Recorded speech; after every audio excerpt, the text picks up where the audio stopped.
Imaginez-vous, vous travaillez et vous vous levez tous les matins, vous allez faire votre prestation de travail, puis vous attendez le jeudi, un chèque, il rentre pas. 2 semaines après non plus, 2 semaines après non plus, 2 semaines après... Hey, ça prend 6 mois. Un matin, vous dites, on va-tu aller travailler? Est-ce que tu me payes? Est-ce qu'on est dans une république de bananes? Ben non, on est au Canada. Et là, je vous parle d'employés du gouvernement du Canada, un des gouvernements les plus riches au monde, si tu compares avec les pays étrangers, les pays sous-développés. Alors, c'est le cas de plein de fonctionnaires avec le système de paye, là, le nouveau système de paye qui a été mis en vigueur en février 2016, système Phoenix. Quand j'ai vu ces chiffres-là, je suis pratiquement tombé de ma chaise. Ça concerne 270 000 mouvements de paye, OK? Puis là-dessus, il y en a 80 000 fonctionnaires qui ont des problèmes de paye. 80 000 sur 270 000. Écoute, c'est une moyenne. Dans l'absolu, là, c'est tellement patente à gosse que tu dis, celui qui a pensé à ça, quel imbécile! Et les sous-traitants et tout le monde, tous ceux qui sont impliqués là-dedans, quelle gang d'imbéciles! Mais quand tu le vis toi-même, là, quand je vous disais, tu vas travailler, puis tu n'as pas ton chèque de paye, 1 semaine, 2 semaines, 3 semaines, mais là, la banque, elle veut se faire payer quand même, là, ça roule. Et quand ça dure plus de 6 mois, ben là, tu baisses les bras puis tu as de sérieux problèmes. Avec moi, quelqu'un qui vit cette situation-là, M. Éric Drouin. Bonsoir, M. Drouin. Bonsoir, M. Lévesque. Ça fait combien de temps que vous n'avez pas été payé? Depuis à peu près le 23 octobre 2016. Aïe! Alors, qu'est-ce que ça fait les premières semaines que tu vois que ça rentre pas dans ton compte de banque? Je vais vous dire, franchement, les premières semaines, on m'avait averti que ça risquait d'arriver, que je ne sois pas payé. Que ça pouvait durer à peu près peut-être 1 mois dans le top, là. Même que des fois ça arrivait 2 mois, mais ça peut-être pas supposé être plus que ça. Puis en plus, on avait pris de l'avance justement pour pas que j'aie trop de délai dans ma paye. On avait rempli la paperasse d'avance parce que j'étais sur un retour de congé de maladie. Et à mon retour de mon arrêt de travail, ben, les 2 semaines avant, eh bien, on avait rempli la paperasse justement pour éviter un long délai. Et le délai, il s'est allongé. Et là, ça doit devenir paniquant à un moment donné. Tu sais, quand ça rentre plus, n'importe qui, là, même quelqu'un qui fait plein d'argent, normalement, il y a des gros termes d'auto, il y a une plus grosse auto, il y a une plus grosse maison. Alors, et la banque vient de chercher quand même ces mensualités-là, là, puis là, vous n'avez plus d'argent pour mettre à la banque. Comment vous gérez cette panique-là? Comment ça se passe? On vit ça au jour le jour, je dirais. Il faut vivre le moment présent parce que si je vois trop loin, c'est sûr que ça va être noir, là, parce que je sais que là, il nous en reste plus pour longtemps à endurer ça parce que notre limite de crédit est atteinte, que ce soit de la carte ou la marge, tu sais. Après 2-3 mois, je pense que nous, on n'aura peut-être pas le choix de déclarer faillite à ce moment-là. Ah ouais. Parlez-vous à des patrons, à quelqu'un, quelque part au gouvernement? Y a-t-il quelqu'un qui vous répond quelque part au téléphone? La seule voix qui me répond, je vous dirais que c'est ma gestionnaire, là. C'est la seule voix à qui je peux parler parce que si on appelle à Miramichi, ben on tombe sur moi j'appelle ça des réceptionnistes, des agents d'information en fait, qui eux nous disent que peut-être qu'on va recevoir un appel, peut-être dans 8 semaines, peut-être 9 semaines. Puis qu'est-ce qu'a dit la gestionnaire?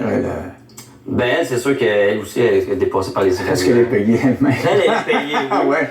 Mais c'est rendu qu'elle doit passer 90% de son temps à remplir de la paperasse qu'auparavant, elle m'a dit 2 ans avant, elle passait peut-être 10 à 20% à remplir de la paperasse administrative. Maintenant, c'est 90% de son temps, puis on parle juste d'une gestionnaire. J'imagine qu'il y en a d'autres que c'est comme ça aussi. Fait que ça prouve à quel point tout le processus est vraiment... Est-ce qu'on a se démêler? Parce qu'il y en a qui ont reçu trop d'argent, puis il n'y en a pas assez, puis il n'y en a pas une scène, qui est votre cas à vous. Mais imagine-toi, quand t'es moins d'affaires comme moi, je calcule pas à scène près, puis t'en as eu trop, puis tu l'as dépensé, puis on dit « Hey, tu nous dois tant, c'est pas mieux non plus. » J'ai effectivement entendu des histoires comme ça de personnes qui l'avaient eu trop, justement, puis qui l'avaient dépensé, puis là, le gouvernement, naturellement, voulait récupérer cet argent.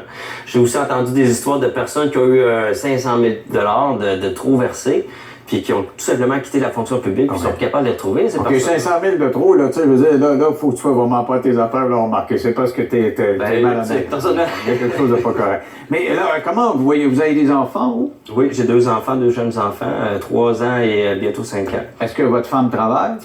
Elle a eu 2-3 mois qu'elle ne travaillait pas. Elle était sur elle était chômage avant et elle n'avait plus de chômage. À ce moment-là, elle a eu une mise à pied, puis malheureusement, ça frappe déjà chez vous en même temps. Oui, effectivement. Et ça va avoir un effet sur le stress familial? Effectivement, c'est pas évident parce que c'est certain qu'on veut trouver où couper, puis ça a lieu de discorde aussi. Tu sais, c'est sûr qu'on fait de l'anxiété avec ça aussi, à cause que là, on voit les dettes s'accumuler. Allez-vous travailler quand même? je peux pas travailler quand même. Moi, je peux pas travailler parce que là, je suis en arrêt de travail. Naturellement, j'ai tombé en arrêt de travail parce qu'à un moment donné, j'avais plus le goût d'aller travailler, j'étais plus motivé, j'étais pas payé. Donc, vous avez recommencé à travailler après un arrêt de travail. Ouais. Vous travaillez, on vous paye pas, le stress augmente encore, puis vous faites un autre arrêt de travail. Oui, effectivement. Aïe, aïe. Alors, c'est votre avenir bouché? Est-ce que c'est votre famille qui vous aide? Ou Mais ma famille m'aide beaucoup, effectivement. Mais c'est sûr que, tu sais, ils n'ont pas les gros moyens non plus. Là. Bon, mes parents sont à la retraite, fait qu'ils n'ont pas des grosses rentrées d'argent, mais ils me dépendent quand même. Tu sais, il y a ma soeur qui me dépanne aussi, puis les parents de ma conjointe aussi nous aident aussi, mais c'est sûr que c'est limité à un moment donné. Là, on peut pas abuser non plus. Là. Ça fait quand même 6 mois que ça dure, là, mais ils peuvent pas continuer à nous aider pendant des mois encore comme ça. Ouais. Alors, comment vous voyez ça, la suite des choses? C'est sûr que c'est pas évident, c'est noir. Je ne sais pas quand est-ce que je vais être payé. J'ai hâte d'être payé, c'est sûr. Puis c'est surtout que c'est juste un formulaire. Là. Présentement, c'est ça qui manque parce que je devrais être payé par mon assureur. Il manque un papier pour que je sois payé. C'est vrai, parce que si vous êtes en retrait, en principe, c'est le gouvernement. Puis je peux pas appliquer pour le chômage parce que premièrement, j'ai reçu mon papier de cessation d'emploi depuis le 13 février. J'attends ce papier-là, je peux pas appliquer le chômage. Puis de toute façon, si je voudrais appliquer sur le chômage, j'ai 0 revenu, fait que je peux même pas appliquer sur le chômage. Mais tu sais, quand tu fais affaire avec quelqu'un le plus ou moins fiable, tu le jettes les dents mal, là, ça s'en vient, là, tu vas te payer. Ça fait combien de fois qu'ils vous disent ça? Ah, ils me disent rien, je suis pas capable d'en parler. Si seulement je pourrais leur parler, je saurais que j'existe en quelque part. Est-ce que, à votre connaissance, vous devez avoir des collègues de travail, est-ce qu'ils donnent des intérêts aux gens quand tu donnes à quelqu'un sa paye à 4 mois de retard, est-ce que tu lui donnes des intérêts? Il n'y a pas des intérêts, malheureusement. Ah non, même pas? Non, mais il serait censé payer les intérêts accumulés sur les cartes de crédit, les marges de crédit, des trucs comme ça. Ah, et ça, il le ferait? Il s'est supposé le faire. Ouais, mais quoi, je te dois, je sais pas, mettons, disons 10 000 pendant des mois. Si c'est à la banque, je le dois, ils vont me changer les intérêts. Je veux dire, puis eux autres, quand tu payes pas ton impôt pendant un petit bout de temps, ils vont te charger. Écoute, il y a quelque chose. Vous êtes vraiment le petit citoyen pris avec la grosse bureaucratie. Si on va faire une pause, on verra ce qui vous attend dans 3 minutes, après la pause.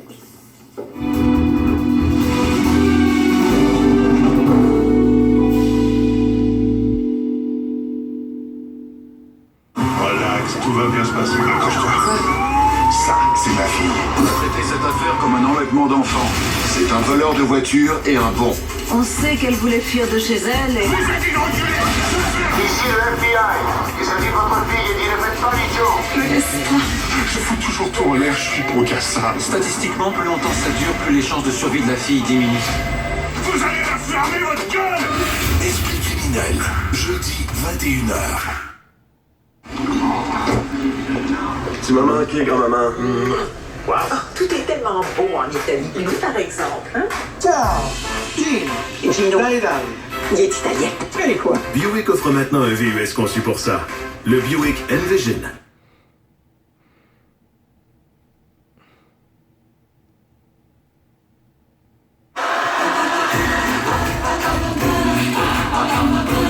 La peinture Psychomuse est à 48,99. C'est le bon moment pour s'en procurer. Profitez-en. Regardez ça! Je paye avec mon téléphone. Et si jamais je dépasse ma limite d'achat, ma banque me le dit. Il y en a un d'entre vous qui doit retourner. Il y a un volontaire? CIBC, une expérience bancaire adaptée à votre vie. Je peux payer Fred, le promeneur de chiens ici, sur mon téléphone. Merci Fred. Ou envoyer de l'argent partout dans le monde sans frais. Votre banque, elle fait ça, elle? CIBC, une expérience bancaire adaptée à votre vie. Le matin, en semaine. Le moment crucial qui a tout changé, c'est que j'étais sûre d'y laisser ma peau. Jean-François Guérin recueille des témoignages déchirants. Qu'on se fait étrangler avec un foulard, on voit plus la suite. Le 9h, en semaine, sur LCN. Le 7 mai, deuxième tour de l'élection présidentielle en France. Pour suivre les résultats, joignez-vous à Pierre Bruno et ses collaborateurs. Et en direct de Paris, Michel Lamarche. Élection présidentielle en France, deuxième tour, dimanche 7 mai, dès 12h30. Avec moi, Éric Drouin, on parle de la Maison des Fous. comme dans Astérix. Rappelez-vous le sketch d'Astérix où il fait affaire avec les bureaucrates. Va-t'en dans tel étage, tel numéro de formulaire. Change d'étage, change de numéro de formulaire. C'est un peu ce que vous vivez. Carrément. Et comment vous allez vous organiser, là? Vous dites, je vais peut-être faire faillite, là, mais ça s'en vient, peut-être j'aurai un paiement. Ça doit être difficile de prendre des décisions. C'est très difficile parce que je peux pas planifier, je peux pas rien planifier. Je peux pas travailler non plus parce que si je travaille, puis mettons, je sais qu'il y a du monde qui m'a demandé pourquoi tu quittes pas ton emploi tout simplement, mais je fais ça. J'ai peur justement de pas récupérer cet argent-là parce qu'on doit quand même pas loin de 30 000 $ brut. Puis vous avez peur qu'on s'en varge en virgule et dire écoute, t'as coupé ton lien d'emploi, tu travailles ailleurs. Il y a même ça, moi, que j'existe puis je travaille pour eux, j'imagine même pas si je travaille pas pour eux. Oui, ça, je comprends. Et vous me dites, en ondes, vous me dites, alors qu'on n'était pas en ondes, pendant la pause, qu'un de vos amis a décidé de vous aider, vous vouliez pas, puis finalement... Oui, j'étais pas trop à l'aise avec ça parce que, tu sais, mon cas, je suis en pleine santé, je veux dire, je suis pas en danger de mort. N'empêche que c'est sûr que c'est une situation difficile, mais il y a un de mes amis, un de mes deux bons amis, Michael Grenier, qui a décidé de me partir un site sur GoFundMe pour une levée de fonds, là. Sur le site GoFundMe, il a parti ça, puis lundi. Puis à date, j'ai été surpris de la réponse des gens, puis c'est le fun de constater que... Mais ça a-tu du bon sens? On est obligé d'appeler les citoyens pour faire vivre des gens qui travaillent. Je veux dire, vous gagnez votre vie, vous vous levez le matin pour aller travailler, et puis notre gouvernement n'est pas capable de les payer. Et c'est peut-être avant d'égaliser le pot, puis toutes ces dossiers fumants-là, peut-être qu'on aurait dû s'organiser de payer le monde avant. En tout cas, moi, c'est mon point de vue à moi. Je vous souhaite bonne chance à toute votre petite famille, là, avec femme et 2 enfants, en espérant qu'il y a quelqu'un qui va allumer à quelque part. C'est tout en ce qui nous concerne ce soir. Merci d'avoir été là. On se retrouve demain à l'heure habituelle. Bye.